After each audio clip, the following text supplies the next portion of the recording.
I'm Catherine, and throughout history, many of the figures we remember left us with a glimpse into their hearts and minds through personal diaries, letters, and reflections.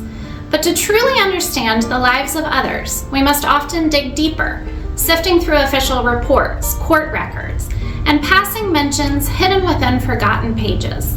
One such story belongs to the young Anne Burras, the first English girl to set foot in Jamestown. She left us no words of her own, but she played a key role in the early days of the Virginia colony. Anne's story is more than one of survival. It is one of strength and resilience, as she faced the challenges of an unfamiliar and unpredictable landscape, carving out a place for herself in the early Virginia colony.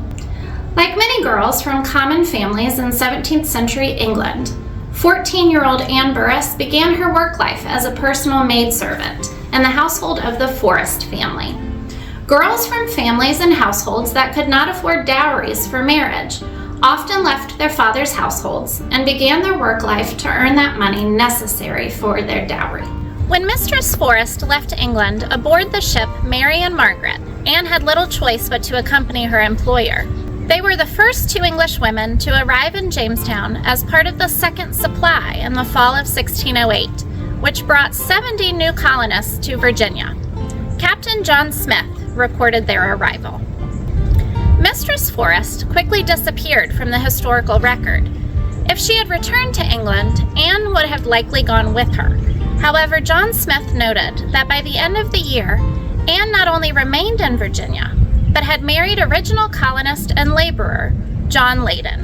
While the fate of Mistress Forrest remains unknown, Anne's release from employment and her marriage suggest that Mistress Forrest may have died. This would have left Anne as the only English woman in the Virginia colony. Death was common in the early years of the colony, as many colonists died from disease, starvation, and a harsh environment. The winter of 1609-1610 ushered in an especially devastating time for those at Jamestown, known as the Starving Time. In Virginia, Anne worked as a seamstress, instructed by Sir Thomas Dale to sew shirts for the laborers in the colony. Along with another seamstress, Joan Wright, Anne was punished for cheating the company. She was accused of short shirting, which may have involved carefully unraveling the bottom of one man's shirt and using those threads to sew onto another. Under the martial laws enforced in the colony, the laws divine, moral, and martial, Anne was punished by whipping. From the minutes of the Council and General Court of Colonial Virginia, 1622 to 1632, 1670 to 1676. And further she saith, that in the time of Sir Thomas Dale's government, Anne Leyden, Jane Wright, and other women were appointed to make shirts for the colony servants. They were given 6 needles full of thread to make each shirt. If they didn't finish the shirts, they weren't given any food. Since the thread provided was of poor quality and wouldn't work, they unraveled the bottom part of the shirt to finish the job. Some women even used their own thread to complete the shirts. As a result, the shirts that had been unraveled turned out shorter than the others. For this, Anne Leyden and Jane Wright were whipped, and Anne Leyden, being then with child, the same night thereof miscarried. This significant and traumatic event in Anne's life happened about 1614 to 1616, and yet we only know that it happened because it was mentioned a decade later in testimony of a third party before the court in 1625, during Virginia's period of transition from a Virginia Company colony to a royal colony. The minutes were published in 1924.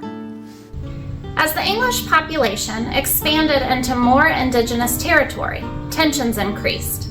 On March 22, 1622, the Powhatan launched a coordinated military offensive against over 30 English settlements along the James River. As a result, more than 300 colonists were killed, accounting for about a quarter of the colony's English population. The Leyden family survived the attack.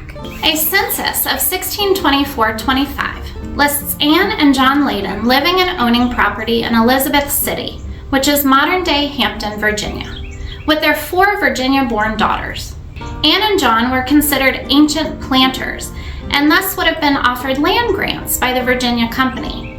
It's unclear how they expanded their land holdings, but it's possible that they either purchased additional acreage or received it by sponsoring the arrival of additional colonists through the headright system. Anne Burras endured some of the darkest periods in Jamestown, surrounded by disease, starvation, death, and warfare.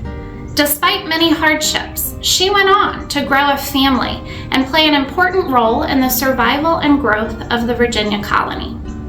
Despite having little choice or control in the events unfolding around her, she showed strength, resilience, and determination. No records exist to show when or how Anne died, but her life and legacy offer valuable insight into the challenges and contributions of women in early American history. If you like our videos, leave us a like, subscribe, and comment below.